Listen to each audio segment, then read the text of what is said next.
Item one is determining a quorum. We have 4 of 5 members here today. So we do have a quorum. Item 2 is adjustments to the agenda. We have one. Tonight, we are not discussing minutes in item 5 later on. Citizen comments is item 3. I assume everybody here is here to discuss one of the 3 applications that are we're going to discuss tonight. If there's any other comments, now would be the time. If not, then we'll move into the applications. All right. Application 4A, A.D. Gray School. So I assume we'll hand this over to the team to discuss the redesign of the exterior. Yep, we do have volunteers of merit representatives online via Zoom, so I think I see Brian. Brian, if you want to go ahead and give us a bit of an introduction. Yeah, we redid it. No, seriously. We had a couple we had some really great input at the last meeting. And coming out of the last meeting, we decided we were going to have some community forums to get some more community feedback, just to make sure that we were trying to keep the property as in tune to the surrounding area as possible, as well as meeting the specs of the historic district. And so, yeah, I mean, I don't really have much to say about it. I mean, we softened the colors. We went with a consistent siding. We kind of took the blockiness out and tried to blend it more into the surrounding. Other than that, I could let Bob Foster, the architect, talk a little bit more about what he was trying to accomplish with some of the architectural examples he found in the area that he tried to go over. Bob, you want to comment a little bit?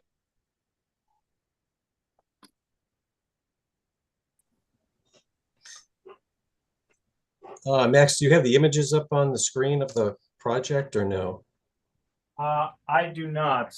I can try and get that, but I can share my screen here. Okay. If you let me.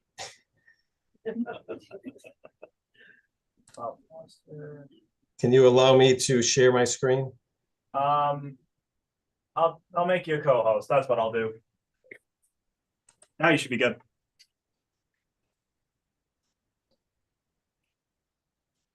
I'd hope. Okay, do you see? There we go. Okay, you can see that, okay? Yep. Okay, first of all, we didn't make any changes to the basic plan and site layouts. They basically remain unchanged. All the changes we made were specifically to the appearance of the building. And based upon previous meetings, the primary concern most people had was that the building just seemed too institutional feeling. Like Brian just said, we went through a bunch of different iterations on the design of the building to see if we could find a way to soften that and make it fit into the residential neighborhood a little bit better. And the things that we ended up doing was, first of all, we removed the brick from the building.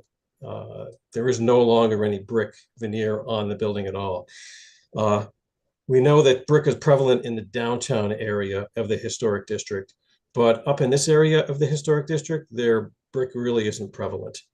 So we removed that. The other thing we did was we took the third level where we have the mansard roof that wraps around the building. We extended it completely around the building. Before it broke up at the ends and stuff where we had brick facades and stuff. But we extended that around the entire perimeter of the building. And then we tried to use materials that were more compatible with the surrounding architecture. Most of the materials are prevalent in a lot of the houses and structures in that particular neighborhood. But the big thing is we tried to soften the building to just make it fit in better. And then I submitted a number of design options to VOA and to Brian. We reviewed those and we ended up with what you see up here on the screen right now.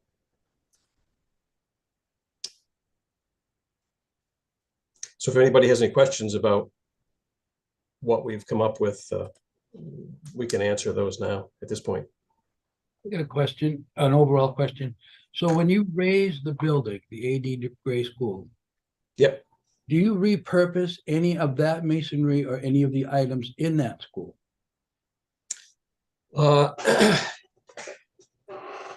Other than I think some of the brick for the area by the flagpole out front and reusing some of that stone that was up at the top with the name of the school, I don't believe that they're going to be repurposing. Maybe Brian can, I'm not real familiar with what the demo specs were calling for in reference to that. Yeah, there's really since we took the brick veneer off, we won't be reusing any of the bricks in the building. And I don't know that that was ever really the plan. We have set aside a couple hundred bricks for, as Bob mentioned, for the town to use potentially across the street where the flagpole is, but also for the historic society to, I think they wanted to either donate or sell. I'm not exactly sure what their plans are with those bricks, you know, to have some sort of memorial for folks who may have attended the school or taught there or whatever the case may be. I know there is some plans, and Max can probably speak a little bit more to this of preserving the scoreboard inside. But other than that, like there wasn't a whole lot within the building that we found that we could repurpose for a variety of reasons. Just one follow-up to that, and I've had this on my mind for 3 years. There's mold, is there mold in asbestos in the building? And when you deconstruct that, are there issues with that, or do you have a plan to control and contain that?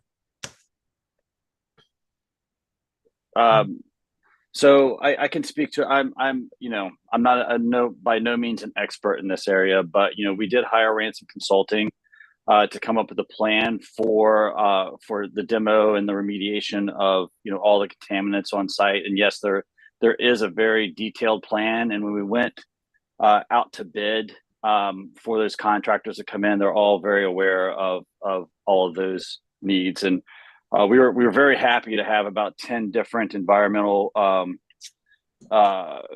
companies come out to do the walkthrough. So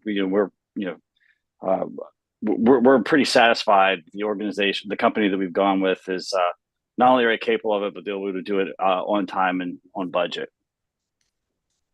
So Brian, have you let that demolition and abatement contract? We just finished it last week. We just finished up the bid process. We've signed the bid award. We're just waiting on the contract and timeline from the company now. I'm hoping to get that this week. It's Thursday. I haven't seen the contract yet. We'd spoken about this before, and the plan had been to abate specifically the areas of asbestos inside the building and not demolish the entire building as asbestos. Is that still the case? Yes. Okay. It's two separate things. It's the abatement and the demolition. Right. So all the asbestos will be out of the building before it's demolished. Correct.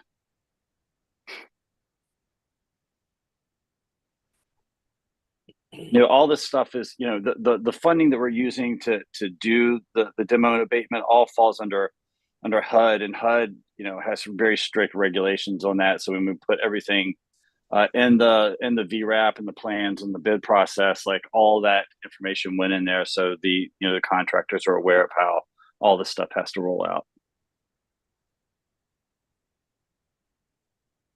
So we're not talking broad strokes here today. We're talking about the way the building looks, right? Yes. Is that our main task? Yes, back in April, the planning board approved use of the site. Yeah. But there was one condition that because they didn't have the final designs prepared at that point. So a condition was made that they would come back to present the final designs to the planning board to see if it would satisfy section 7.4 of the ordinance. Well, I really like it. To simplify a lot of process here. I mean, it's more of a coastal shingle style big building instead of a big brick semi-commercial looking building up there on the hill. So I think it fits in the neighborhood better. It's definitely, the word softer works for me. It definitely is softer. Tucking the third floor into the mansard roof seems to help bring the building down visually quite a bit. There are a lot, I think there are a lot of positives to this design, and it's unusual for me, but I don't actually even have a suggestion. I usually have something to say. I did kick around whether you should, or the building would benefit from like a 2/2 window pane as a gesture towards the turn of the century type window. I'm not hard on that, but I think, that again would soften it a little bit, but it's also it's today's building. It's a building for today, so I can see why you reference the double hung windows, but not be worried about 6/6 or any of that kind of Nantucket style stuff. So I really like it. I think it's gone in a great direction. I like the way you've dressed up the entranceways, made something more significant out of those. And I think, I do kind of wonder what the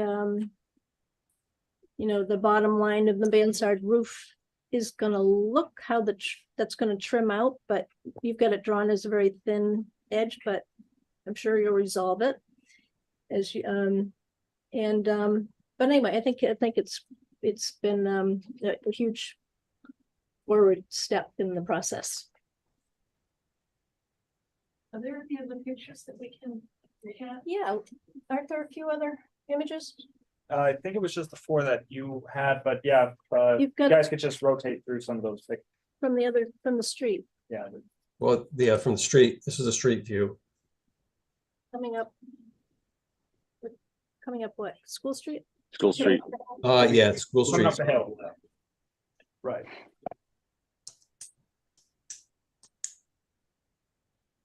And this is just a flat image from the front side, on the street side. I got a question. On the last photograph, I love I love the building. Can I see the? Okay, it's a sort of an aerial Yeah. picture showing the solar on the roof. It's got all the solar I thought maybe a peak roof would be good, but when we get a lot of snow, when the snow covers that entire roof and the solar panels, how do you clear that off? And do the solar panels still work when you have 3 feet of snow on it?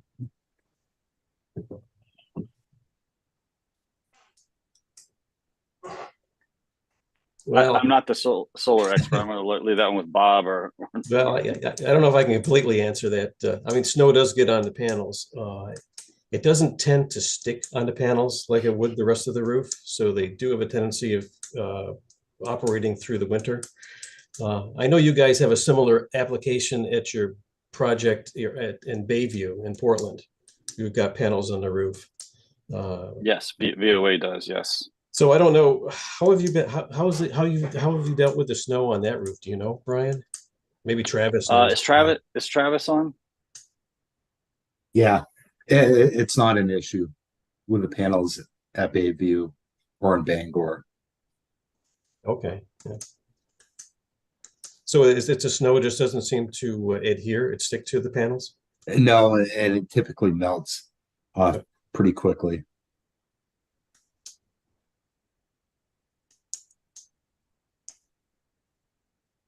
I can ask a quick question.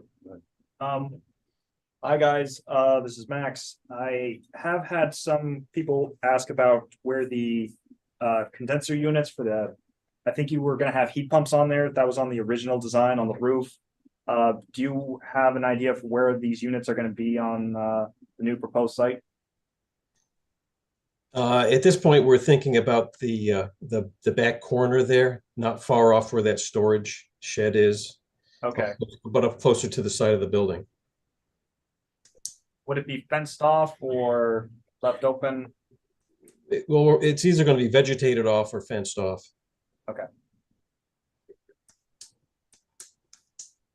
So I mean, I think when we showed the original plans, and I think the original plans may have had all the, what was it, 48 condenser units, Bob, on Yeah, the roof. Yep, yep. And we're potentially looking at the viability of doing the 3 larger units to handle all of the capacity within the building, as opposed to all 48. So we won't have 48 units on the ground. So that really lessens the footprint of that.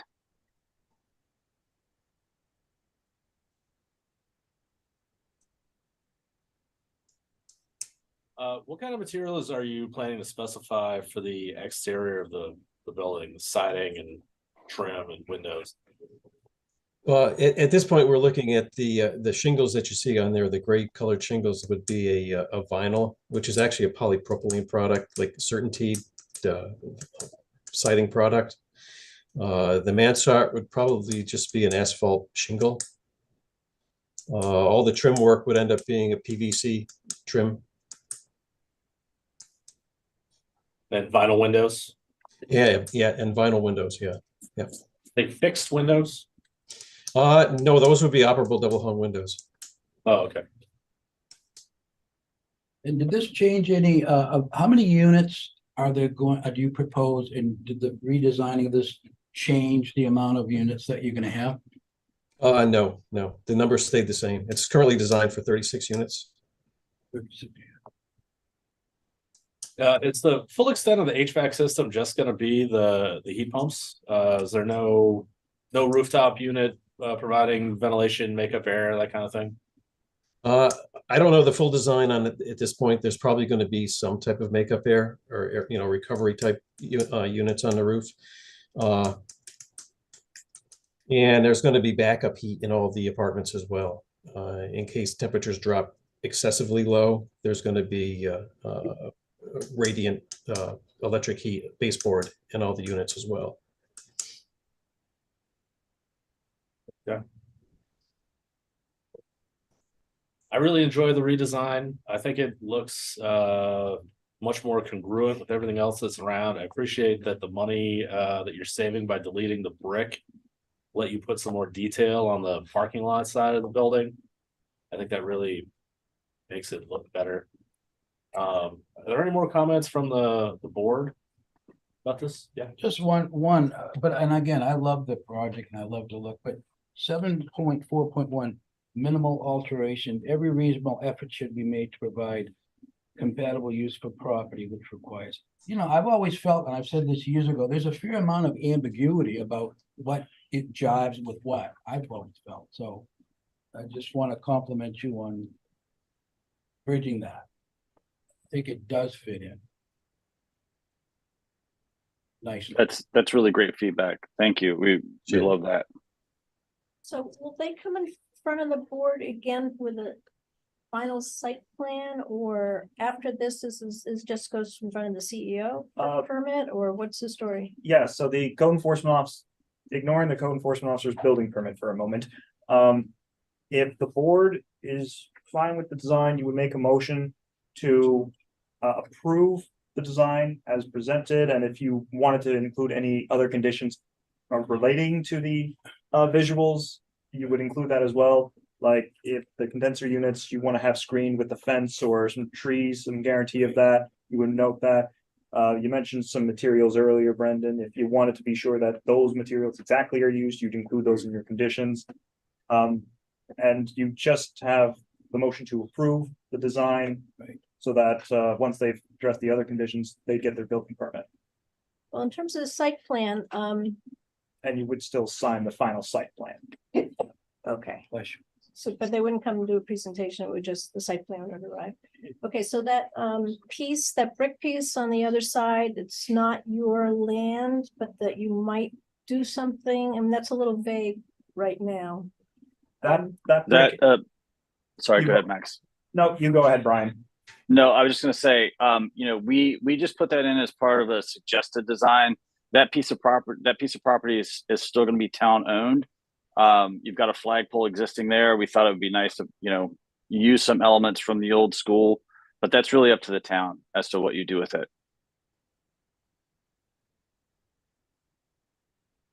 whether it's actually gonna be there or not is gonna really be up to us.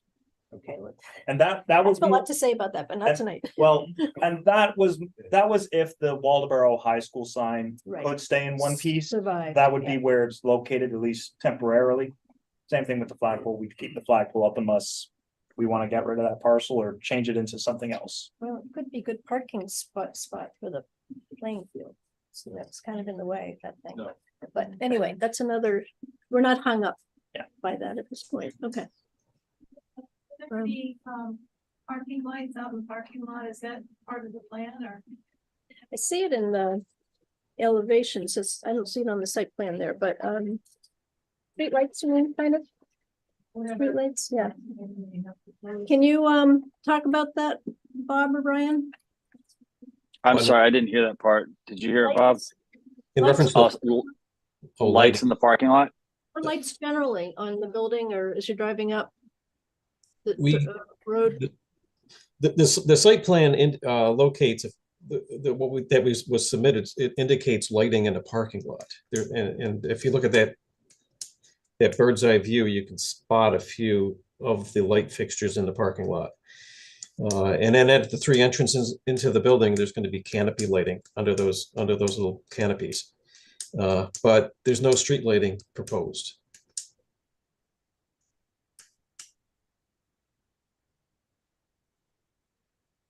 Ben? Ben Vale, I live at the end of Philbrook Lane. I think the design's great. I had the solar panel question, since I have raised another question for me. Are those flat? Are they at all on a tilt? Well, the solar panels are somewhat of a guesstimate at this point because we don't have a final design of them, but I'm sure they're going to be tilted. That would certainly help with snow removal.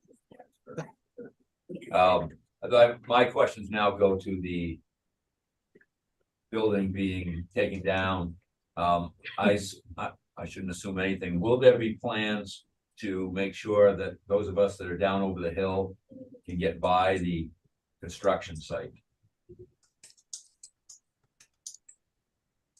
Yes, we don't foresee any impediment. Great. And I don't have anything else. Thank you very much. If there's no other comments from the board, I guess let's open it up to the folks in the audience. Anybody have any questions or comments about the redesign? Mark? My fence in there? Fence in the- Yeah, if you, yeah, so let me go up a point. So that was Mark Caldwell asking about the fence, and we did make sure that was one of the conditions of approval. It's back in April. Appreciate it. See the fence right there, you see some of the vegetation. It's in there. Thanks, buddy. now, Yeah, if there's you a- call it your fence, you have to paint it, you know. Bad me. Anyone else? I just, Tibby Call, we live in 61 School Street, so kind of diagonally across from school. And the three of us are thrilled with the new plan. We really love one. Yeah, we're very happy about it. Yeah. So thank you guys for. Thank you. Any other questions, comments? I'm Dana Marcus. I'm at 71 School Street. I love the design also. I work with big contractors too, so I know what it's gonna be to build it, and we're looking forward to seeing the neighborhood. Thank you. Great. I got one more, guys. During the construction, will they be putting up the hay bales with the plastic? I'm sure that they will have a erosion control plan and we'll be putting up all the Okay. appropriate BMPs for this. There should be Yeah, because there is a guy who lives back. Sure. down the hill. Brian, were you able to hear that? Vaguely, but yeah, I think that are we gonna be putting up all the safety stuff when the construction starts? Is that what I'm hearing? Right, because there's not only the people on Philbrook Lane, there's also the one resident who has to drive right past the building when it's under construction. Right. Yeah, absolutely. But you're talking more about erosion issues, right? I assume that that's what you were talking about when you were talking about hay bales. Yeah, mean, you just put that- it up and they take something down. Yeah. There's ways to do that you can just drive over. There's, it's not a hay bale, obviously, but there's ways to handle it. So when it comes time to this site plan, the other thing, I'm just, okay, the fence, and we did talk about numbers of trees. People are interested in that there are some trees on the property, especially along the main road and stuff. So all that will be part of the site plan that we can All of those, approve. whatever was listed as a condition back in April will still be on the site plan that you're gonna sign. In addition to whatever other remaining conditions you're gonna give tonight. If you Did want to you- give any other condition. Did you, I don't remember what we did in April for conditions. Do you? No. Way too long ago. Yeah. Okay. We did, Max. Did we talk about in April, maybe this is a little bit out of the purview, but about how many units of the 36 are designated for affordable housing? Or was that a whole? All 36, all All 36 are gonna be, And how, what are the matrix in determining that? Is it Income, just the income of the person who? age. yeah, Travis, you wanna speak to that real quickly? Cause we're talking about a couple of different potential funding sources, so. Yeah, it's really gonna depend on the funding that we receive. So each funding source could have a different income level. So it could be 30% AMI, 50% AMI, or 60% AMI. But at this time, until we have the actual funding Area source, we won't know specifically which level.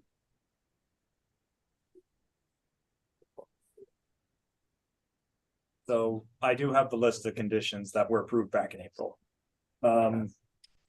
Approval was for the BOA senior housing apartment complex upon satisfactory submittal of the above items as follows. One was a letter from a financial institution to verify the financial capacity, and that was because they're still getting some grant funding at this time. Two was the water district that provided a letter verifying the site can be properly serviced or outline the required upgrades that will be necessary. And Brian probably has some fun stories to talk about that one, and then the upgrades needed for that. Three was a fire hydrant will be installed at the owner's expense based on the recommendation by the fire chief. That was something Mark wanted to have so that there's a fire hydrant right at the school, or former school. Four, a lockbox would be installed at the owner's expense based on the recommendation of the fire chief. Common one we're requiring now. Five, this is for Mark in the back, a 6-foot high fence will be built along the southern border with landscaping to provide sufficient screening when a fence is not possible. Good. Six, the applicant will return to the planning board to present the final designs for the structures. This. And 7, at least 33 parking spaces must be provided for the proposed 36 units. Okay, we want to, I just want to make sure we have screened mechanicals. And how do we frame the trees thing? I mean, I remember when some people came before at the last meetings, somebody specifically talked about that she was wondering if there were gonna be like little 1.5 inch little saplings planted at the end of the project. And I think it's an important softening element. It would probably be language similar to what was done for the 6-foot high fence one where landscaping would provide sufficient screening of the condenser units that we're talking about if they're put on the ground floor. Yeah, but then there's street trees and parking lot trees. Are you saying you want to ask for a certain minimum diameter for those trees? Well, I want to ask for some a landscape plan that shows a decent number of trees and Around the whole building or just the condenser units? the property along the road, Philbrook Road, along in the parking lot itself near the entrances. I mean, you see them in the elevation somewhat, but they could be coming, it could be schematic. I want to make sure that they're on the landscaping plan. Yeah, So I believe there's a landscaping plan that was submitted with the documents for approval. Back to that now. Back in April? Yep. Yeah, I'm pretty sure there was a landscaping plan included. Yeah, there was. And so do you think that these elevations show that? they loosely show it. You're gonna have to refer back to that landscaping plan. I tried to locate trees and shrubs and different things in the same locations, though they may not be exactly as per. Hold on, I'm pulling up the plan so Barbara can see them. And I think I saw someone's hand up in the audience. Or what you're pulling up from April, we approved that, Yes. and we're gonna approve another one. No, there wasn't a condition to approve that. You were approving this, Mhm. and that they'd have to come back with this new final design. So this was the landscape. Yeah, I thought of it, I would have brought it with me. Just a quick question for reminding us, is this 62 and over, or is that based on what the funding do? Brian, did you hear that? Yeah, that's what Travis was just saying. I mean, there's two funding sources that we're going after. He may have just mentioned the income levels, but yeah, depending on the funding source, you're going to be 55 or 62 plus. But that would be the elderly housing would not be suddenly 45, right? No, once we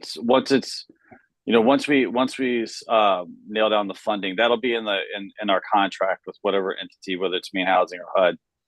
Right. Thank you.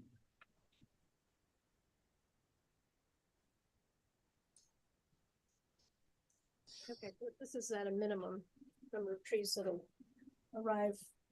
Yep. At the end of the wrapping up the job. Max, I just have one procedural question. Mhm. So if we approve it tonight, Mhm. does that mean they can go for it and start? It doesn't go before the abutters of the town? So once we say, okay, what does that mean? We've already said okay, So they, with the condition that they come back and eventually satisfy us that the design meets, everybody's taste. So we've already approved it. Okay. We're just signing off on the appearance of the building. Right. with any that's the only conditions thing, just related to this. okay. They could, if they wanted to, just start the demolition right now. They just wouldn't be Right. able to make the building. But once the planning board says, we approve this design, Right. it goes to the code enforcement officer, and that's the last local That's the level last- decision. okay, being so made. that's the last. And that's just to approve the building permit. And so, Max, can I just so everyone's clear, people at home might be a little confused, and I want it to be very clear that there's two steps here, right? The first step is the demo, the abatement and the demo of the existing building. Okay, so that's going to happen here, hopefully, before the end of the year. Then there'll be a time period where we're still working out financing. So we're working on that now. It may take us till summer or even the end of 2024 to get all the financing settled with all the different government entities that we have to work with. So just because the building's coming down and imminently does not mean that construction will start immediately following.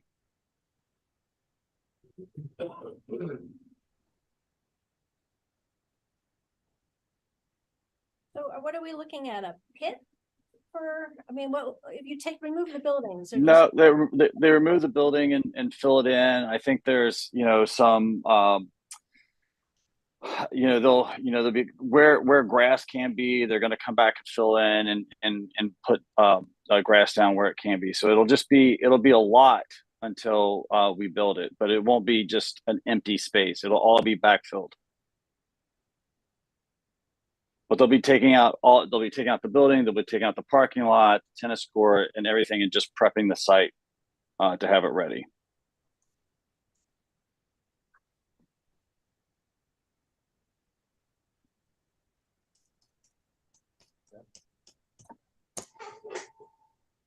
Any other comments? I think we're ready to have a motion. I make a motion that we approve the design as presented tonight. Second that. Okay, any discussion? All in favor? 4-0. Thank you. Thank you. Thank Thank you. We're all set. Thanks, thanks, folks. everyone. We really appreciate it. Thank you.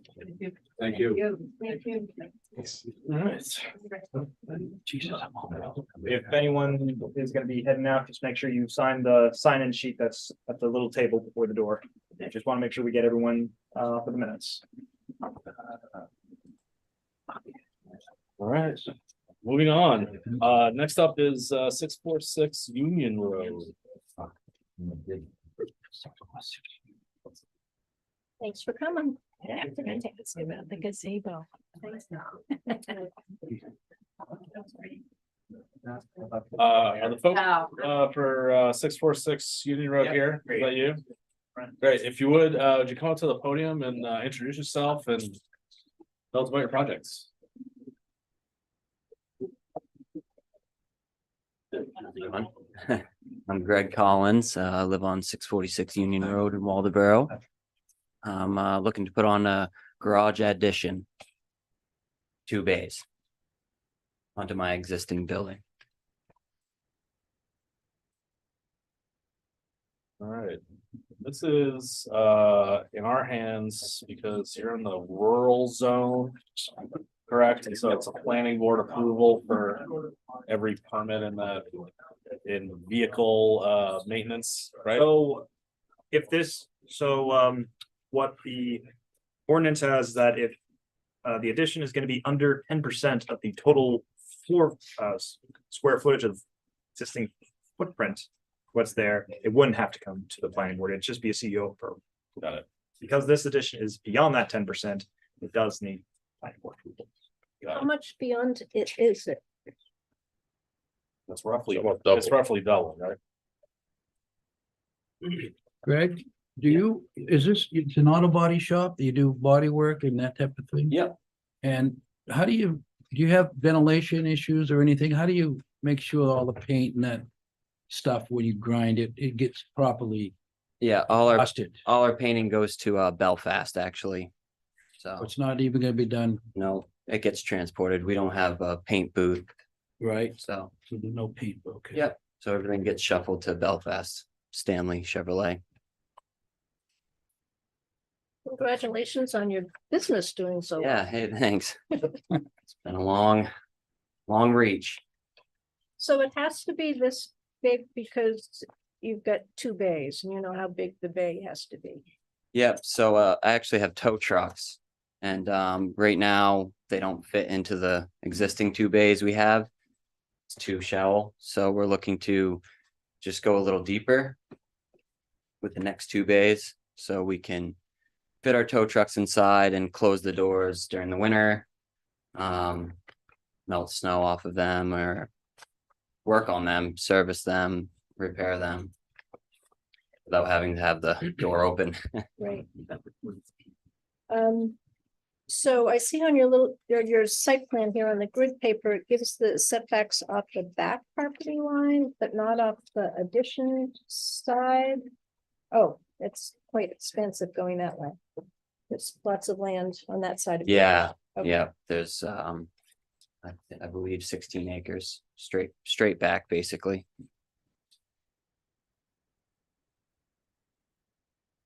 What is the side yard setback in this area? It's 30 feet. It's 30 feet. Okay. What is the building that you're putting up? I'm gathering it's being made in Louisiana and looking at the materials that you listed here. This is a remanufactured Yep, steel building. steel building. Yep. By matching what you already have there. Matching, yeah. Presumably. Yep, green with brown trim.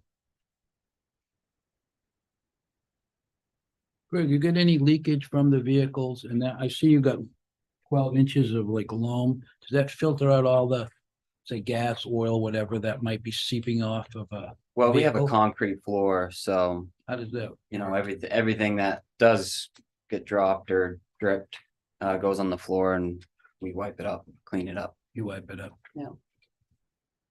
So nothing going in the ground. I'm a firm believer of that, so Is there gonna be plumbing in this building? no, Is there plumbing in the adjacent building? yes. You said like a bathroom. bathroom and a sink. Yeah, there's no floor trains. No,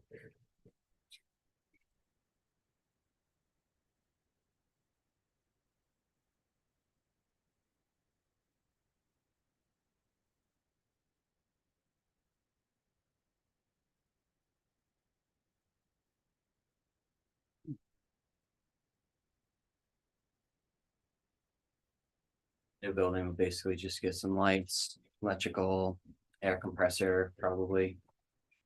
Some plumbing for the air. Guess that would be some plumbing, but. Oh, yeah, You plan to build this building yourself? Yeah. Have you put one of these up before? yep, the one that's there, yep. And you're requesting a waiver about a site map being prepared and sealed by an engineer architect. See here, in 3.5.2.8.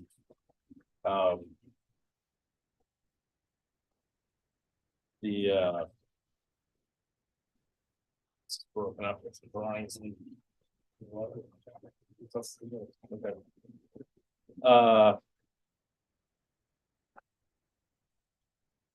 Yeah, so there's two of these that are sort of similar. There's no drawing showing the nearest wetlands on this one, or is that? There is. Is that this last page? There's two maps that were provided, one that shows a zoomed in one. To show the setbacks to the closest property boundary. Right. And in the second one, it shows the closest wetlands. Okay. About 600 feet away and 720 feet away if we're counting the closest stream. Got it. Okay.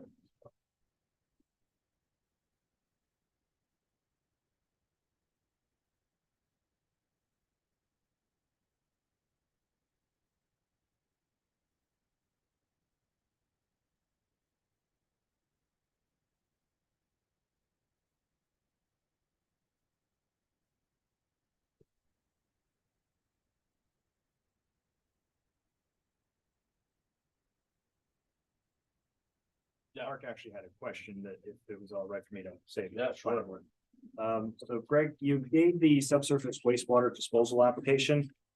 Mark was curious if one, this is a subsurface system that's going to be connected to either the addition or the main building that you have at the site. Say that again? You gave the subsurface application. Mhm. Is this is this serving your primary building right now and the addition, or is this just something that's on the site?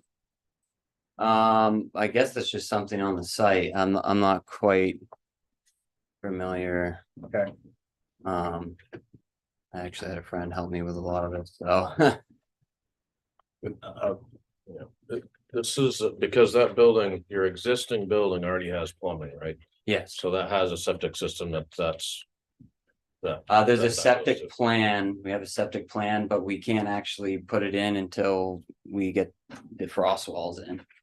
We were hoping to do that before winter, but we're not gonna make it, so. So the new building. Is not gonna have plumbing, is that right? No Other plumbing. than what you said, compressed air, but I don't Yeah. count that. So you have plumbing in place for a leach field, et cetera. Yeah. Or the building is prepared for that, but you don't have the system. I don't have it In place. because I've been waiting for this, Okay, basically, so so. that's what this application is. So basically, I have a tiny little bathroom with a sink in it, but it's closed off with signs out of use. And we obviously don't use it. And we're just kind of been saving for this moment. We didn't want to put in the septic and then have to tear it back out to put, because the septic goes off of that back Oh, wall. gotcha. So nothing's installed yet. You would just need the local plumbing inspector to sign this. Yep. Okay. That's what Mark was curious about. Okay. That makes more sense.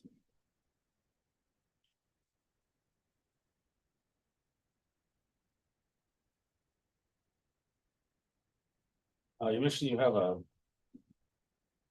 contractor in here, with regard when they're discussing your erosion control efforts. I don't see a contractor listed here on your application. Do you have somebody that's gonna do your? We do actually have somebody, they work for a steel company, but they're gonna be doing it on the side, so. Okay, They're professional and they know what they're doing, but, we'll be doing this on the weekends. Is it rock bit steel? Rock built steel, yeah. Rock built steel. oh, this So is, that's the building, the people you're buying the building from is Rockville? Yes. Yeah. So, but then it's a separate entity that's your contractor guy. Yeah. Is He's gonna be- local-ish or whatever. So the earthwork side of it is, I would think would be part of the concern there with, you know, runoff and all that, right? So. yeah, and erosion control. Right. So Yeah. who's Yeah. the- So we who plan has on someone putting lined up for the, you know, the black with the same thing we did last time. It's gonna go across the back, to catch any runoff. We're hoping we have good luck with that, but, the summer we've been having hasn't been in the favor, so, but I'll be doing the earthwork. So I have an excavator and I did the earthwork Okay. for my last building, All right. so. Yeah, we need to have a more of an erosion control plan in here for this. Your site clearly drains down towards a wetland. It's a long distance away. Mhm.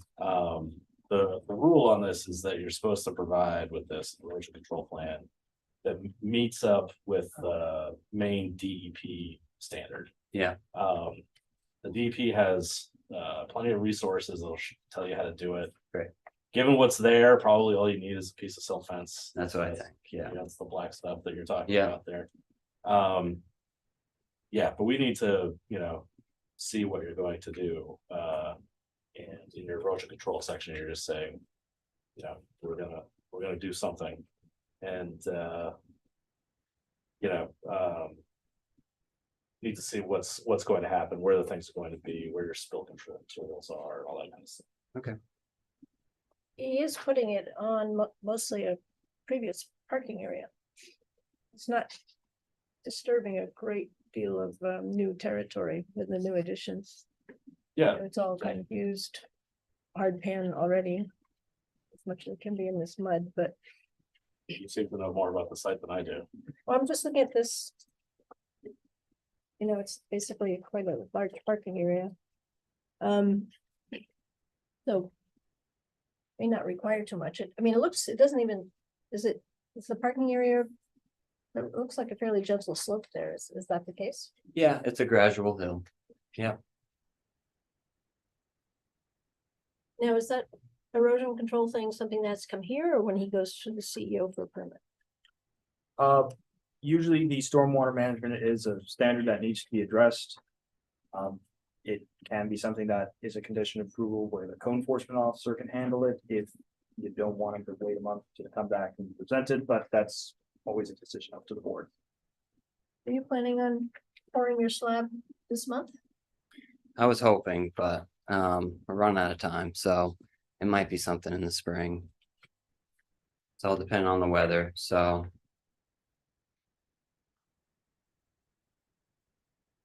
Up to you, boss. How do you want to do this? I don't really have a problem with it aside from the lack of an erosion control plan. Any other notes from the folks on the board here?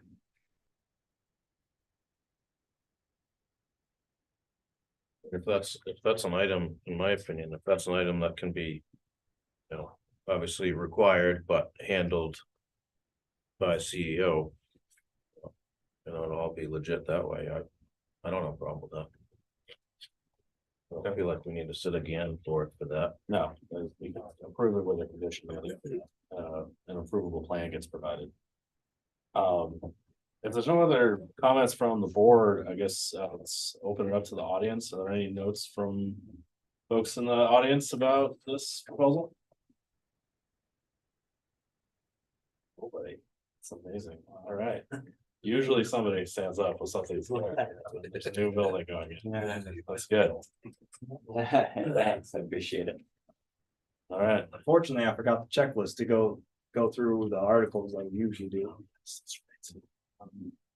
But I do remember at least the basics of it, so I can at least run from memory. The first item would just be if there's any members on the planning board who have a conflict of interest, they need to disclose. Seeing some head shakes. Next is if there is standing for the application. I believe your packet should have included a deed of the property. Proving that property is owned by a Gregory Collins. Who I believe is standing at the podium over there. Perfect. Next is the findings of fact. Town of Waldeboro Planning Board has considered the following application for map R14, lot 12B, including supporting data, staff review comments, public hearing testimony, and related materials contained in the record. Planning Board makes the following findings of fact. For the project description, the applicant has proposed to construct a 55 by 40-foot steel addition for an existing vehicle service as defined in the Waldeboro Land Use Ordinance on page 15-32. Planning Board is authorized to review the proposed use. Proposed use would expand the existing commercial footprint beyond 10%. And then anything below 10% would be a minor commercial addition and not require planning board approval. The applicant and owner is Gregory Collins, as we've established. Property under consideration is map R14, lot 12B. The lot has a total acreage of 13.67 acres, according to the Waldeboro's tax assessor's agent. The lot is in the rural district, which allows vehicle service with planning board approval. The lot is not in any additional overlay districts. The existing land use is vehicle service. The proposed land use is vehicle service addition beyond 10% of the total square footage. The site was previously approved for vehicle service by the planning board in March 2021, and the Maine DOT approved the entrance permit that same month. The other permits on file were building permits for the 40 by 60 steel building, a 24 by 38 pole barn, and a 16 by 16 shed. The town planner deemed the application ready for planning board review, with the applicant submitting the following items: a draft copy of the building permit, a copy of the deed for the property, a 6-page summary of the standards being addressed by the applicant, rendering of the proposed structure, and 2 GIS maps showing the setbacks, wetlands, and the potential location of the structure. However, the town planner wanted to note that the site plan cover sheet was not mailed out to the planning board members due to minor corrections being made. However, it would be provided on the November 9th meeting, which I believe you all have a copy of. Yes. Yep. And then the Lincoln County News ran in their November 2nd edition of the newspaper, the legal advertisement public hearing of this application. And on October 31st, town office mailed notices to the owners of properties that directly abut the borders of the property under review. And then the town planner, Max Johnstone, conducted a site visit on November 2nd, 2023. The applicant had a public hearing during the November 9th, 2023 planning board meeting. That's the findings of facts. And then it's a matter of just going through article by article to ensure that waivers are accepted and if there's any conditions that need to be made. So first would be Article 3 or sections 3.5.1 and 3.5.2. You might want to sit down. Yeah, you can, you pretty much would take a seat until the questions are being asked again.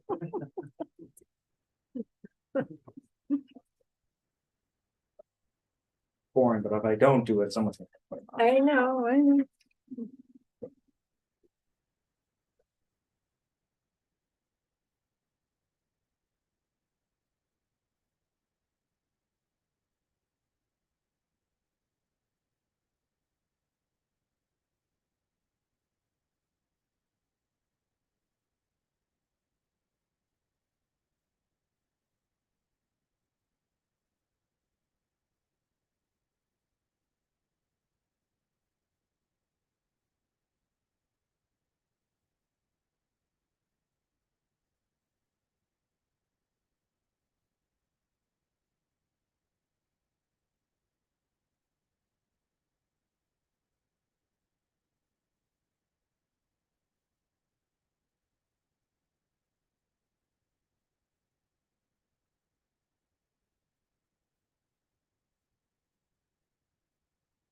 have the beginning with habitat maps on this one.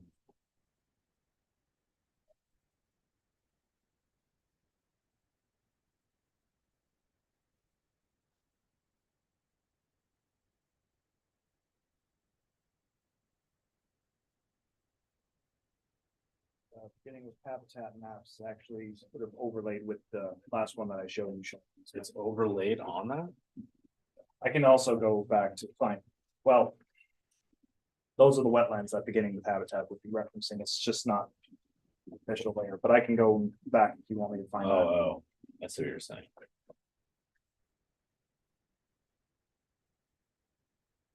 Is there gonna be any exterior lighting related to this project? And there'll be two outside lights.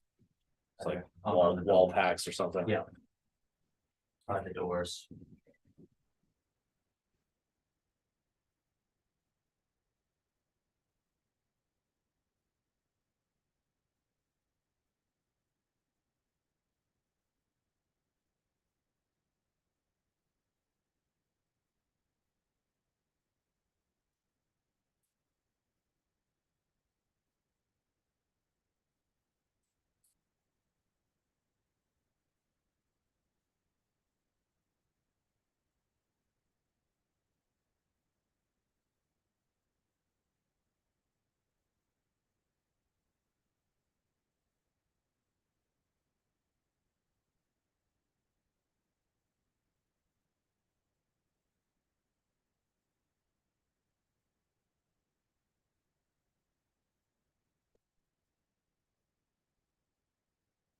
Assume you're above the 100-year floodplain here.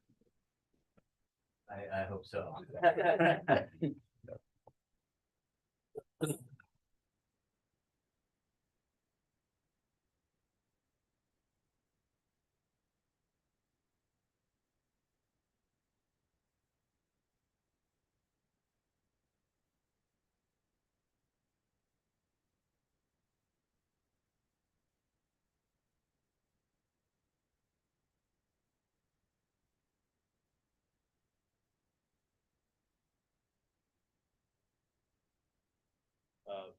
Good question for you, Max. Mm-hmm. The subsurface wastewater disposal requirement, says they're supposed to provide an HHE 200 form showing that a system can be installed. Is there any requirement that it's completed and signed off? Some do, but you could do a condition of approval that says that. The building can't start until. This is signed off by Mark. Or. Similar language.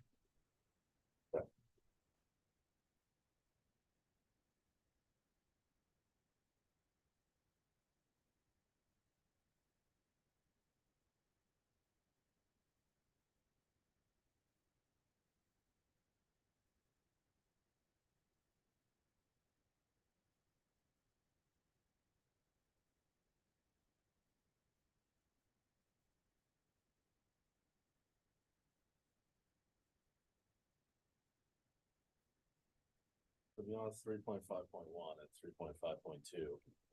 Is that the extent of what we need to be going through here? I mean, I was just going article by article. I don't know if you guys have already read through articles 3, 7, 8, and 9. So.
Are there, is this piece of land actually two properties that got conjoined? Is that what these different things are? So, and Greg, you can confirm me if I'm wrong, but parcel originally was conjoined with the one that's to the north of it, but then it was split in two.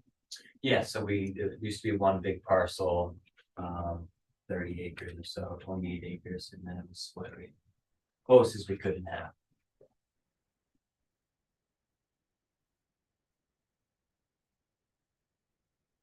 Yeah, so I take care of them. So this is theirs. Yes. No, that's right. Libya. Yeah. Oh, nice. You doing anything for a fire suppression system in this building? We have fire extinguishers that our insurance and, we go through them every year and get them tested and they're hung in certain locations in the garage. But the buildings aren't sprinkled. Yeah, no.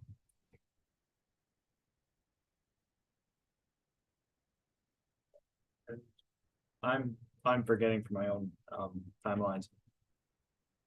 Did you get the lockbox installed on the 2021 application? I think because you're one of the first people. Yeah. Yeah. Yeah, for the key, yeah. Yeah. That's smashing. Yeah.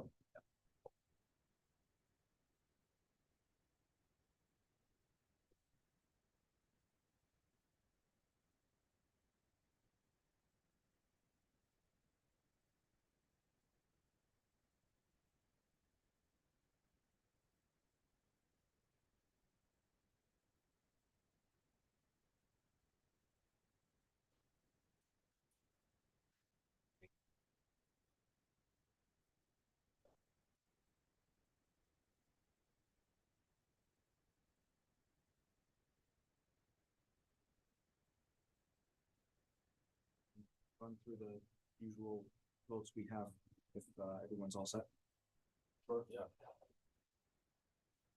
First would be confirming the standards for Article 3 are all sets. I believe there were no waivers. So the motion would be to approve Article 3, but to grant a waiver for 3.5.2.8, and that was about having the site map prepared by a professional engineer or architect. That's the only waiver.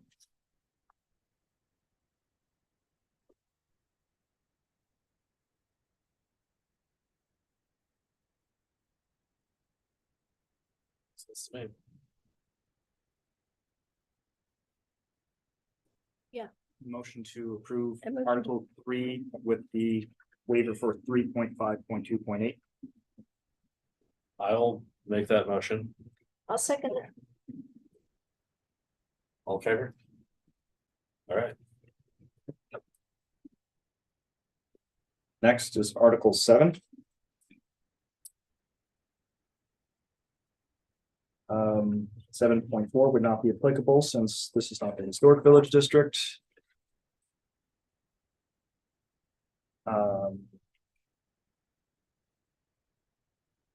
And that was really the only, well, sanitary provisions, it's not applicable since it's not hooked up to the subsurface system, so there's not gonna be any restrooms in the main or addition bidden. Not for now. Okay. There'll be none in the new edition. Okay.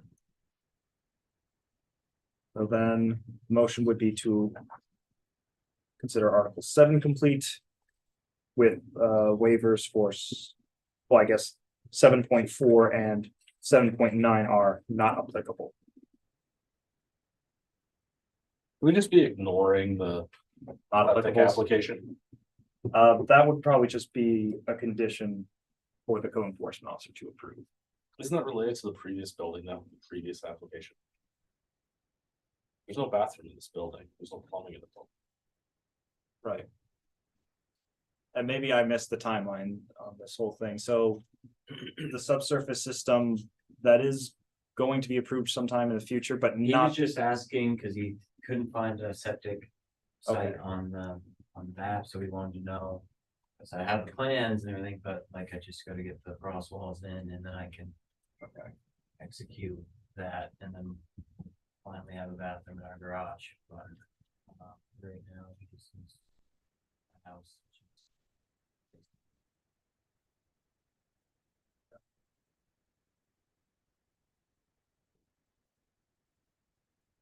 Doesn't really need to be a condition of board. Yeah, that's what I was thinking. That makes sense.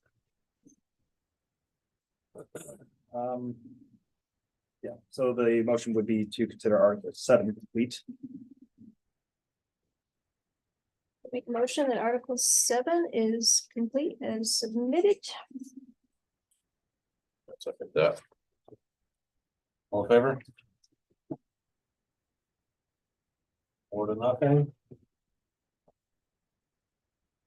Next is Article 8.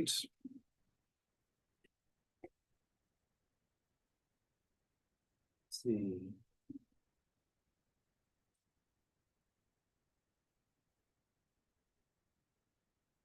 I received one waiver and that's for 8.5, but that's because they're not in a Great Pond watershed. And I don't know, did you want to have the condition for the stormwater management plan? Yeah, the erosion control plan. 8.5.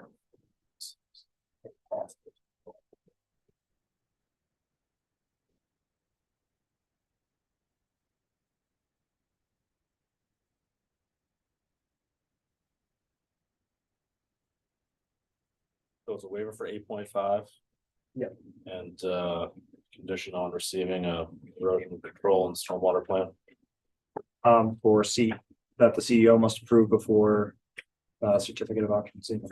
Well, no, What before the permit gets issued. for the building permit? Okay, sorry.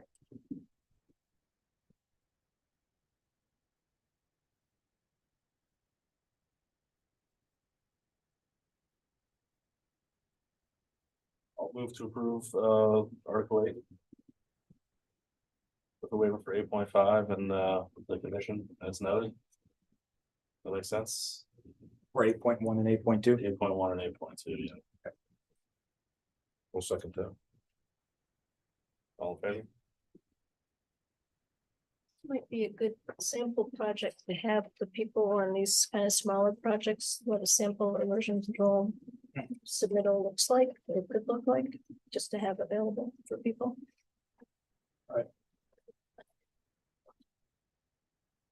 And then Article 9. There's really no changes to anything. Vehicle traffic's not gonna exceed 100 vehicle trips in the peak hours. The entrance has already been approved by the DOT. And it's not changing the parking spaces. Motion would be consider Article 9 complete as presented. Make a motion that Article 9 is complete as presented.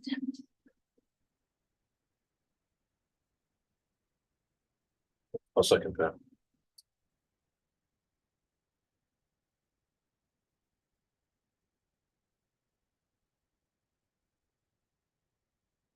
Further discussion? All those. There's no additional parking provided here. No, Basically just taking vehicles that are outside and putting them inside, right? yeah, Okay. Yeah, that was my only question. All's in favor? All right,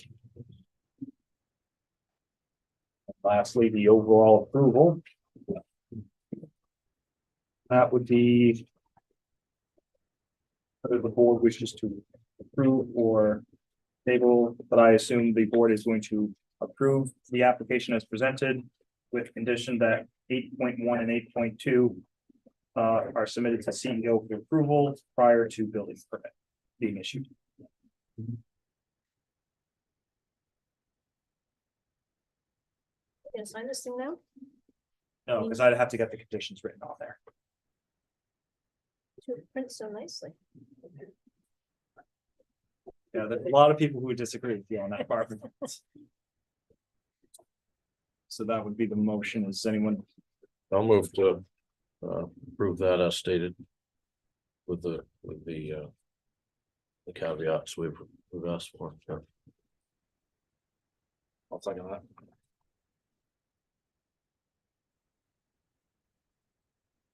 Any discussion? No, all in favor? All right. Right, Great. so Greg, I'll go over, post planning board stuff with you, tomorrow in an email. Right. And thank you. I appreciate it. Okay. Next up is agriculture related business at 110 Robinson Road. Good. See you. Nice to see you. What are you gonna think? Do we have the folks here from 110 Robinson Road? Yes. Great. Hi, would you come up and introduce yourself and your project? The owner is supposed to zoom in. Yeah. We are.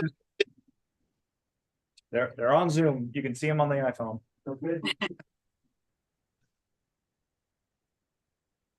We're Jim and Susan Chabowski. Are you in your car? Yeah, Yes. we are visiting family in Texas for an early Thanksgiving, and we partly forgot about the time change. So they're all in a restaurant and we're in a car outside of the restaurant. Just because we didn't want to miss this. Very good. Love the dedication. I'm Charles J. Turner. And I live at 216 Robinson Road. So I'm in a butter. I'm also their contractor and they've asked me to represent them this evening here. So to help this process along any way I can. Can you describe it? It's a basically a building that's set in the woods where it's nestled. It's going to be a timber frame structure with a lot of natural materials. So their goal is to use it as a small agricultural business and applications that are related. So pretty low impact, can't see it from the road. It's tucked in and roughly, 2,500 square feet. And went through the trouble of bringing in the power underground, which was no small feat. So a lot of work related to trying to keep it, it's hidden and blending in with the surrounding nature much as possible. We're doing some sustainable harvesting of trees for the build, oak and white pine. It's been logged before, like everything else, but it has some very nice timber on it. Not all, they've hired forester to come through and make some notes and plan. And they've applied for a grant which will assist and facilitate that process. So it's very low key.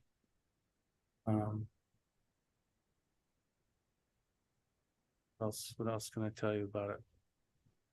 Got a quick question for you. Is, it says agricultural related business and event center. I'm sorry? Agricultural. Yes. What, could you give me just an example of that? I'm not just sure I'm following. Do you sell? I can speak up on that if you will. Okay, sure. Sure. So what in fact, I just came back from an event in Ohio and I've done this. So I have raised a few animals a year, pigs. And so I teach, along with others, teach butchery to homesteaders. And I actually teach the art of charcuterie, which is curing hams and curing bacons and that sort of thing. And so the vision of that would be, we would have probably typically about 8 people come. We would actually teach them how to break down a whole pig and make bacon and all those wonderful things from the pig. Pigs are being raised on the property? Not currently. But you know, we would probably raise only about, I would say probably 2 pigs, maybe 4 pigs a year. Very low impact is all I want to do. Pigs have been raised there on the neighbor's property before, but not currently. So is there a house on this property? There is, yes. And you'll be there? You're gonna live- We live there now. Okay. Jim and Susan have relocated from Pennsylvania. He's been a family practitioner, doctor for years. And he's moved his family in its entirety up here, so. So I have a question about your site plan, the building that you proposed, what is the, there's a green, looks like a building there, and then there's a black grid around it. What is that a fence? What is that? The proposed building, there's no fence there. Our son put together the site map. He's an agricultural ecologist, so you know, making maps is not his strong forte, but there is no fence there around the building. There's nothing there, just a land clearing so far. And how many cars do you want to accommodate in the parking lot? Well, we were saying at most maybe 25 just to have enough space just in case, but I would envision, again, probably all the workshops would be fairly small. You know, we're talking maybe 8 to 10 people. And then there, you know, part of the vision for this event space is you know, my husband does butchery and charcuterie, and along with our son, and I'm a forest school teacher. So like outdoor education, and I would possibly do training at that same space for other teachers to come and learn outdoor education. And another idea that we had, it's just kind of all in the planning once we have this space and we try to think of ways to use it. We have a friend who's a chef who might do like some farm to table dinners where we partner with local farms for the produce and raise a lot of it ourselves and maybe incorporate some of the butchery into it. So just kind of some small land-based events. And then our son, who is an avid forager, he's interested in maybe hosting some foraging workshops or some primitive skills workshops, just to kind of connect people to land and nature. So would this be, Susan, where you butcher the pig and you gather, would people stay there overnight, or would they just come to learn that particular trade, or how does that fit in with they would typically stay locally somewhere, you know, usually an Airbnb or some local hotel or something is what we've done when I've done these in the past. Like the Waldeboro Inn would be ideal. Right. So You know, should- go this ahead. should Fit other businesses in terms of generating additional revenue for businesses in the region. Albeit on a small level, but still, it all adds up. There's also the proposed, again, very low key, occasional music venue. So, the Jelabowskis have friends in the music world, and you might want to comment about that, Susan. A little bit. Yeah, so our friend Eva, who's a chef, her partner Devin is a musician and an artist, and he's actually, you know, if we ever got to the point where we wanted to host a really small music event or maybe have some music, like dinner and music, a small dinner with some very small live music events, that's just another thing that we've considered as well. we're just gonna start really small and keep it really small, but we don't, you know, we have all these ideas for how this space could be used, but it kind of depends on availability of people to help host things with us, and, you know, interest in the community if we feel like people would be interested in these things. So I just having a little hard time understanding your site plan, because I can't tell if this is a totally forested thing where you're gonna tuck a building and run some, you know, silver pasture pigs or something, and I don't know, when you put that parking lot in, that means you have to clear out a whole bunch of property to do these things. I don't know how much is already cleared, and, you know, how much of an impact what you're gonna do is. I mean, is this, would you drive along Robinson Road, does this all look like woods right now? And Yes, and will remain looking like that. But the way the parking lot is shown here, it looks like it's, I don't know how Well, far. That's an existing field, Oh, it's a field. actually. Yes, it is. Okay, so Yeah. that's my point. So suddenly people are gonna be looking at a lot of cars in their rural neighborhood if it's a parking lot in a field. So I'm just it's saying, street I on- can't get a feeling for the overall, what the impact on the neighborhood is from this. Do you? Street on both sides, so. So And there's also- screening. Would you like to come visit? You're welcome to come see. There's actually a row of trees between the open, what used to be, I guess, a small horse pasture, and the road. There's actually a row of trees, and it kind of extends into the forest enough that cars can park kind of well out of the way, where I feel like neighbors wouldn't even really notice them. And we're not touching any of the trees along the road. So when you go in there, there's an ample natural space. I called it a field, but it's not huge.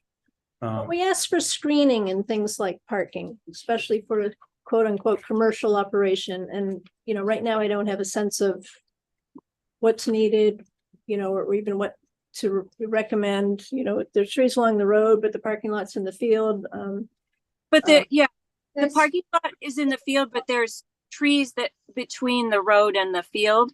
And I wonder if we could either, you can almost see it if you pull it up on Google Images, a satellite image, or we could follow up and send an image and kind of draw out exactly where it is so you can see the trees. But you're also anyone's more than welcome to visit, and we're happy to walk you around and show you. Thanks. Could we have an official site plan, or could we just go by their invitation to look at the site? I don't have time to go. A site plan or a site visit? Site visit, yeah, just because I have a hard time visualizing. So I'll also just say, and this was in the findings of fact, Mark and I actually already did a site visit. I can't remember what day it exactly was in the. It was a couple months ago. Yeah, Right. we went there and Mark and I actually missed the place because of the trees that were there. That's right. It's, I can't speak for what it looks like at this very moment, but it is certainly well disguised, pretty much. What's well disguised? The parking, property? the parking. Where the parking will be, so they don't have to do anything to create parking space here. Because if I remember this correctly, that where we were, that big open area, Yes, that was that's the right. parking. And then there's a dirt driveway that gets to the actual building itself. And that's not gonna be visible by the road from what I saw. That was an old established logging road. Yeah. They're using for access, so nothing changed there. And also I'll make note that the access to the property actually drops down a bit, a few feet, and so it's a little bit depressed. So it just it does disguise the visibility of vehicles along that Robinson Road access. And then if where the building's gonna go, is that, I mean, you talked about music, is all the music gonna happen inside of, I mean, there's a whole process for applying for special permits when there's you know, more than 100 people Yeah, know. we do not see more than 100 people for sure. We're just thinking of just small bands in the corner while people are eating dinner. And the building itself is pretty small in terms of the footprint and the number of people that it could hold. And if we, if we were ever considering doing anything larger, I imagine we would come back and apply for a different permit or talk to everybody. But right now, we're just really thinking about these small workshops, land-based workshops. And the music and dinners are kind of a longer way down the line, but we just wanted to, tell you everything that we've been thinking about. I have a plan here, if any of you wanted to see this, that shows the building. And I'm happy to look through these if you wish to go.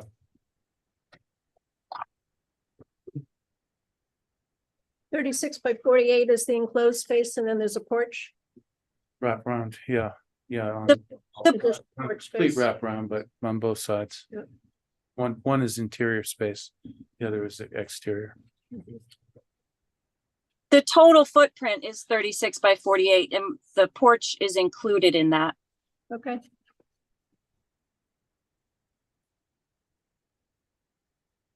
Maybe we should hear from the neighbors. Yeah, I think that's a great idea. I assume we have some neighbors here. That's why they're all hanging around. Yeah, I'll step down. Sure, thank you. Thank you. Yeah, if anyone has comments, please share your name and let us know what you think. Yeah, you guys go. They can stay at the podium if they want. I'll just move this here just to. Pick us up.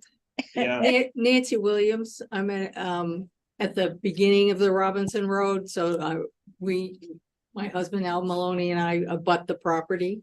And we'll be probably the closest neighbor. So we're concerned about noise, particularly if there is a music event. And I had a question about who decides and how is it decided, like the maximum occupancy for a building? And after listening to other things tonight, exterior lighting that might be on. So are you? Do you want to speak to that? Pardon me? Did you want us to speak to that? I guess so, because I don't know the answer. We ourselves are not fans of exterior lighting just because it can impact wildlife. And it's also, we've lived in places where neighbors have kept lights on at night too long. We are really talking just minimal impact, and we have no immediate plans to do any music. That would be kind of years down the line. We are not talking large events, and our primary purpose is to do these small butchering workshops, and possibly some outdoor education teacher training. Very, very quiet, low impact. The dinners would be very, very small. A few cars and people inside eating dinner, and that's the main function of what we're thinking about. Just community and gathering people around local food and trying to teach people some kind of homesteading, back to the earth skills. Really just very simple. And I would honestly say factor the music out at this point. That's not at all a priority for us. It's just something that we discussed in our conversations, is to just have, like I said, a couple of musicians in the corner during a small dinner. Almost nothing more than would happen, during when people have friends over for dinner at their own homes, like a dinner party with some music. So we love Robinson Road. We love the neighbors. We would never want to do anything that disturbed the neighbors, for sure. That's a great quiet street, and we don't intend at all to change the nature of the great community that's already there on Robinson Road. Can I go? Yeah, go ahead. I think it's a wonderful concept. But is it what are you actually looking for? Is this like a work in progress, or do you want to just kind of get the beginnings of this going and then you, as you go along, you evolve, or what is it, what's your kind of your plan? Yeah, that's really, you kind of explained it well, because we envision just starting so small, hosting a couple of workshops, and seeing how it goes. And, you know, if they're going well, maybe, you know, we'll have another one, but it's really just very, very small, low key workshops with, like, the one my husband just went to last week, the total people there, including the people helping, was like 12 people. And when I've done forest school workshops for outdoor educators in the past, there were eight to 10 students and maybe 4 or 5 teachers and assistants to help the weekend go well. But we're talking really small groups of people and hardly any noise or light that anyone would notice. All with the goal of just, you know, community, connecting people to the land, connecting people to nature. Is agriculture the right description here? Or is this a school? Agriculture related business. Because there's gonna be some pigs once in a while, because it's with the other forestry, this teaching teachers. So I'll. Really, agriculture. Oh, maybe I should add a clarification. The teacher training workshops are anywhere from 5 to 7 days. And the butchering workshops are maybe 4 days in a row, and then it's done. And that only happens, I think in the past in Pennsylvania, he would maybe host 2 of those workshops per year.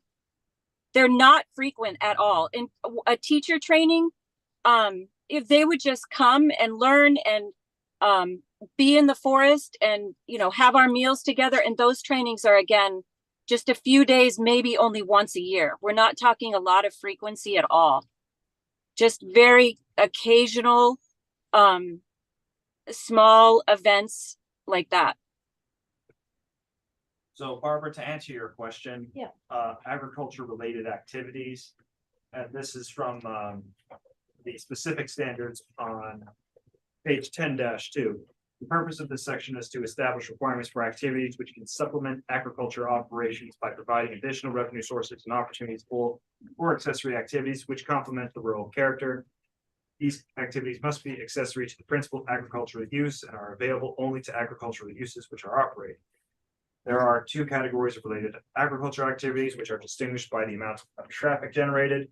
So if it's a small scale one where it's just not happening that often, maybe it'll happen once a year. That's something the code enforcement officer would do. But if this is something that frequently happens, which this might, could be sort of a large scale based on the number of vehicles that happen here. The activities may include, by way of example, the following. Value-added products from items grown, raised on the farm. So, you know, if you grow some apples and you're making some ciders, that would be agriculture related. Sale of goods and items grown or raised on the farm. Teaching classes on related agriculture and arts and craft skills.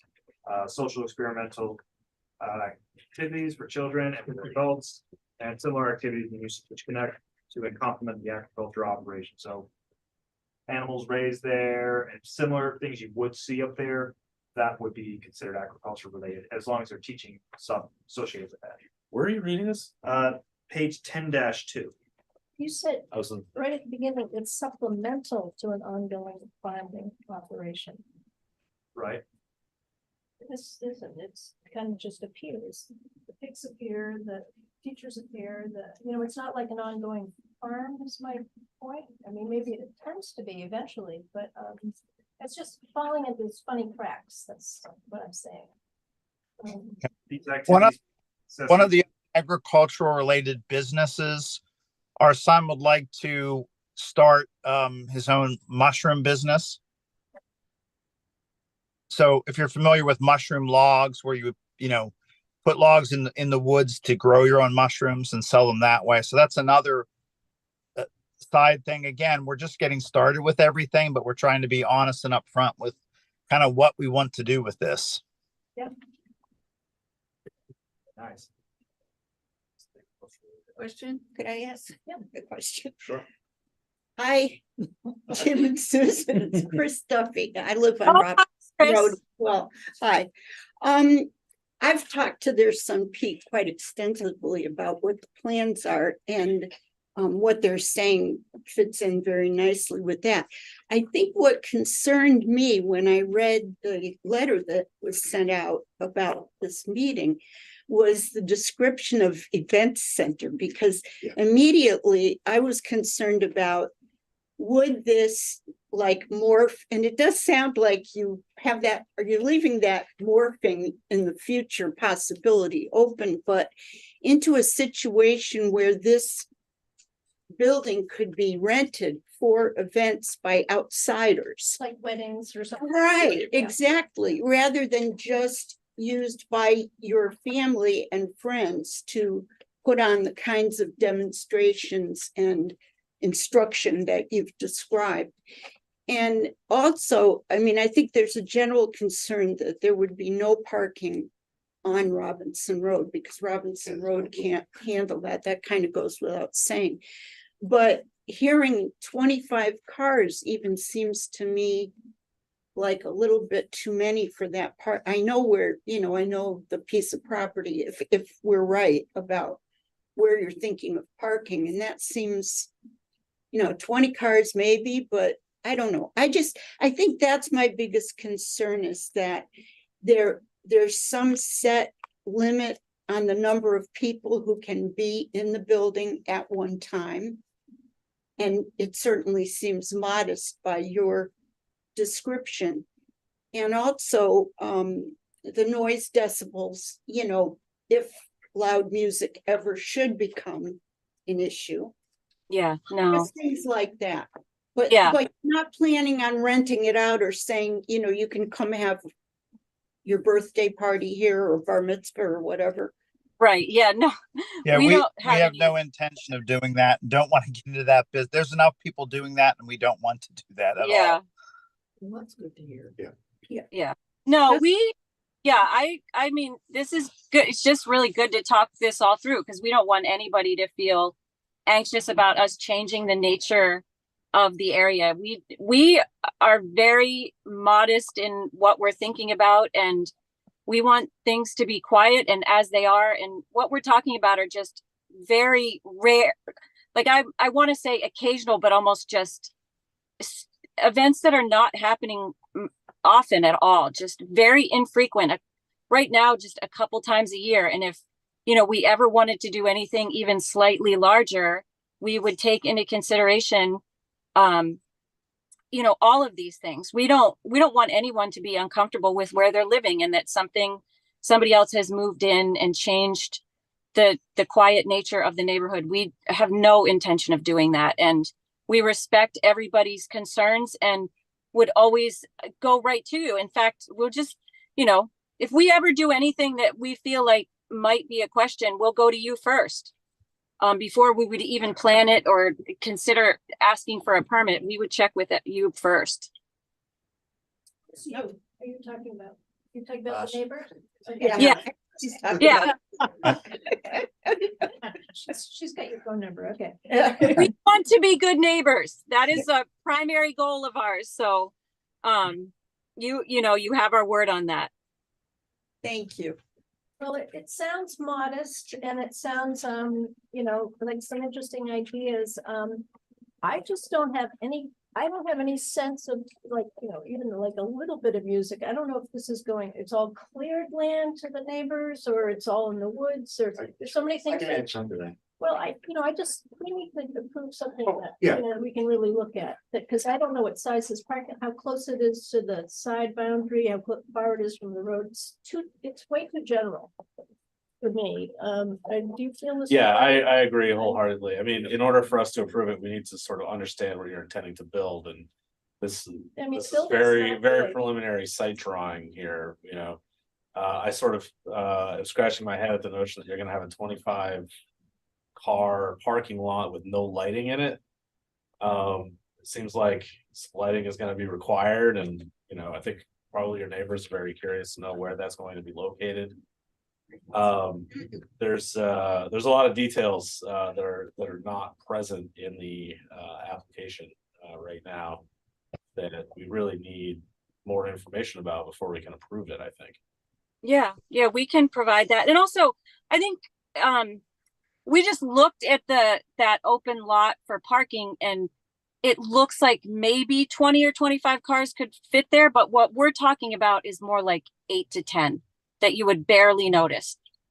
That's totally fine. I mean, whatever it is that you're proposing, we need to know what it is. Like right now, we have a rectangle With on a map, dimensions. you know, and we don't have dimensions, we don't have setbacks, we don't have the septic plan, you know, like there's a lot of boxes that need to get checked off here before we can. If I can interject, this Sure. septic plan is complete.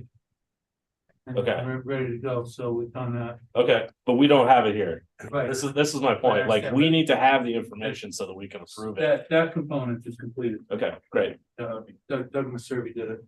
Good. To get a better drawing of the site, is there a specific way that you recommend that we can get that information to you? What? Usually are very helpful with people with site maps. Well, I guess I am curious, like, what type of site map, like, the site map that, Greg Collins had, is that similar to what you're looking for, or are you looking for? Well, there's this black box here. I don't know what that is on this site map. What is that? Where's the house? Where's the septic gonna be in relation to this? How big is that parking lot? I mean, Something that just shows the it setback. doesn't have to be the whole property, but this built area near, you know, where the rest of the neighbors are, Right, there's been discussion about, you know, existing trees and fields, logging and like, it's not clear at all to me what it's exactly is going to be done here. houses and stuff, so maybe that's helpful. But I don't know where their parking lot is on this plan. Right. You know. You can kind of tell from, if you look at the shape of the other one. Bring it Right, to right. us. I don't need to kind of tell. So- I need to know where we're planning. I guess the question I'm asking for the maps is, like.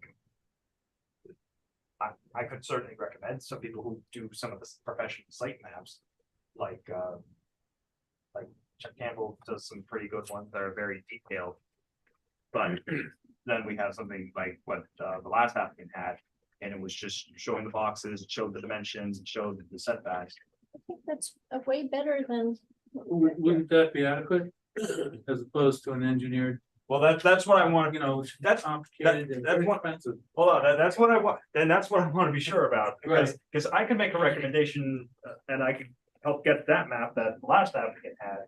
If that's satisfactory to the planning board, that can be done, but but I don't want to have that done on an assumption, only to be back next month, let's say, for you to then say, oh, this is terrible, why didn't you get an engineer? This is the problem with the vague standard. So we Yeah. approve stuff all the time. Yeah. That does not have a site plan that's developed by an engineer. Right. But the site plan needs to have all of the information on it. It doesn't matter who prepares it, but like the level of information that we've been provided in the site plan is nowhere near adequate. That's what I want to be sure, okay.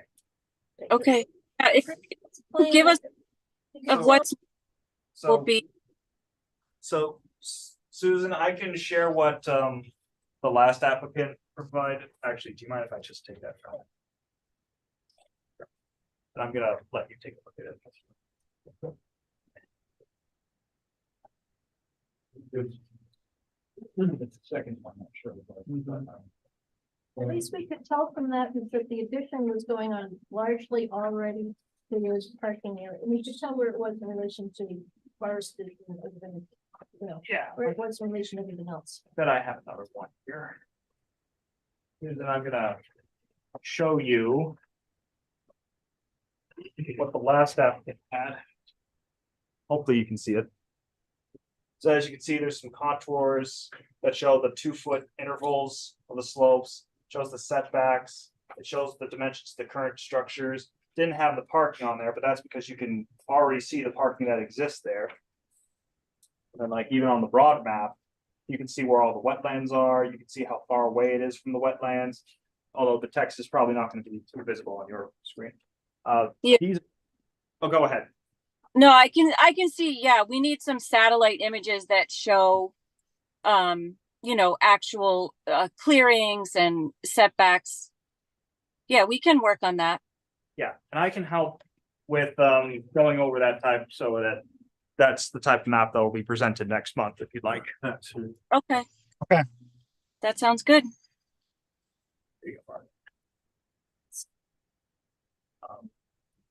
Is there any other? Okay. I have a question. Is there any way we could, continue with, some building on this based on what we're proposing? And not defer, but allow us the time to get that site plan together, which could happen fairly quickly within a reasonable deadline we would agree to. Is there any possibility of getting the building permit allowed with the compromise, something like that? Because we can pull this plan together in a month. We've already done a lot of work. They're obviously operating in good faith. And there's, a need to kind of keep moving. So it's a modest building. It certainly is set way within its property boundaries. It's really a question of what the building's. Well, I guess what work are you talking about doing? I'm sorry? What work are you proposing? Oh, starting to put the frame together that's employing local people. So you've already built the foundation for the building? What's that?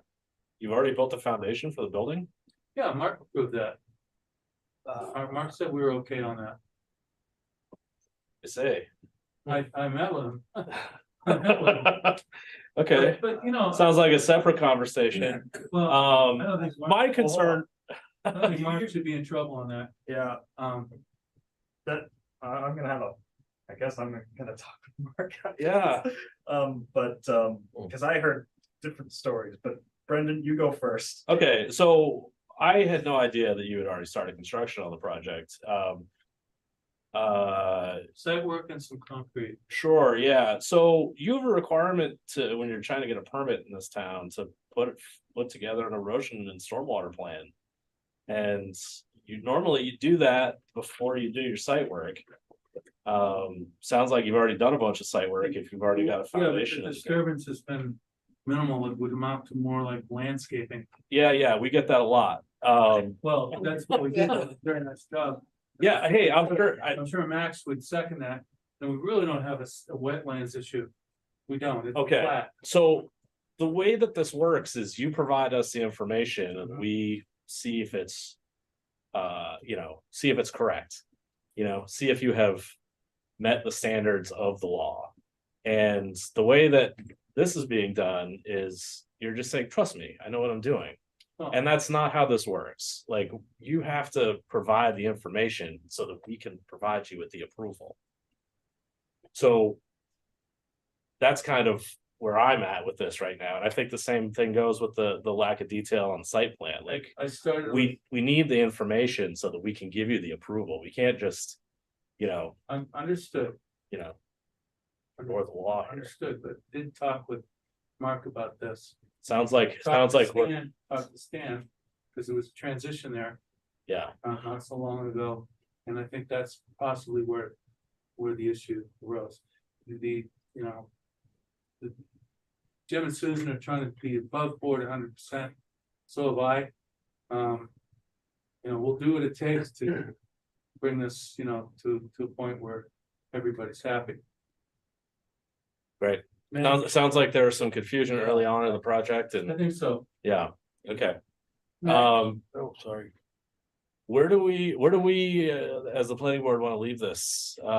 Should we go through and detail all of the things that are missing out of this plan, or should we just table it and wait for? Do they jeopardize their thing by starting a site without the proper approval? Is that a non-starter? it sounds like, again, they may have good faith and I believe them, but if they've already started construction, they haven't gotten the proper approval. I mean, can Stan give that to someone without coming before us or? Can I just, and I think where the conversation went is, so if we were just building a barn that I was going to use for personal use, it would not have to go for the planning board. Is that correct? It would just be whoever the officer that decides that. And so if I were just building, say, a horse barn, and I want to clear all the forest and like clear cut the area, I can clear cut an area, as one of the other neighbors has done, and then put up I would have to get a building permit for just a personal building, I would guess. So that's where then what we mentioned that we might want to do some events, and that's where it kind of hit the planning board thing. And so I guess we were trying to be honest up front that we have these visions of doing things, and so we're trying to do it the right way. And I think that's where the confusion lied. I don't think anybody here is punishing you for doing things the right way. You would have had to provide this information to the code enforcement officer to get his approval for it too. We have approved things based on the exact same land use ordinance. I think perhaps we're not interpreting it the same way as the code enforcement officer has, but the planning board doesn't do the enforcement of code. To answer Johnny's question about what are we supposed to do about this building that's already been started, it's none of our business. That's up to the code enforcement officer and the select board to deal with, is my understanding. Right. So, to answer your question, like, can we approve you to go temporarily? I don't think there's enough votes here to make that happen for you. I don't have enough information to. Right, neither do I. Yeah. So I think the move here is to table this. I would. Yeah, you can still go through the other standards if you want, just to see if there's anything else you want to point out now rather than, because the map has to be updated. But if you see something else now, it'd be good to kind of indicate it before we I don't know, they have so many ideas that, well, is that a good use of? I think we could hit the main things that we need is a better site plan and a. it's mainly my recommendation on that, since, for example, you were raising the concern about parking and whether there's enough trees or vegetation so that neighbors aren't seeing that. That would be 7.1 for buffer trees and vegetation have been approved for the contractor. We will submit a revegetation landscape plan upon request. We plan to plant native and food bearing plants as well as a smart garden. But you also want to make sure that their updated site plan includes trees that are along that area. Let's see what else was there. And by the way, just on the topic of noise and lighting, those are two standards as well, just to address your concerns. For noise, I believe because the abutting use is residential, sound levels have to be at certain decibels at the property line. So from 7 p.m. to 7 a.m. needs to be 40 decibels at that property line. So if it's too loud for you at that time, you would just keep track of that. We would have some enforcement action on that. So that's a standard already listed. They have to comply with that. Same thing with lighting. It has to be shielded. It has to be so it's not blinding you ever at waking up every night. Then what else is there?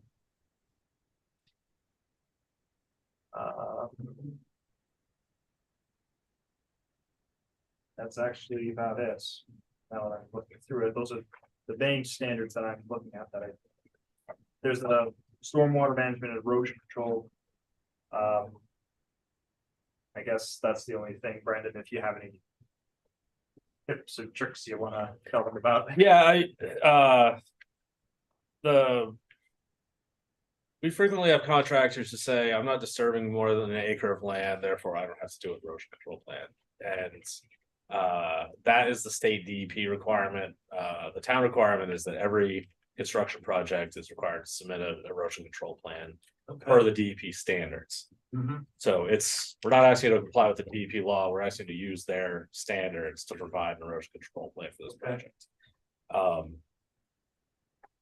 Can that be just a written plan? Yeah, absolutely. I mean, Okay. well, I mean, it can't just be, a paragraph to text. You need to follow the guidelines provided by the DEP. Show a map of where the water is gonna flow, show the BMPs that you're gonna use, so that we can understand what you're doing. Okay. Even though it seems like you've already done most of the work that's gonna provide disturbed soils, we have a requirement to follow the land use ordinance No and problem. do this.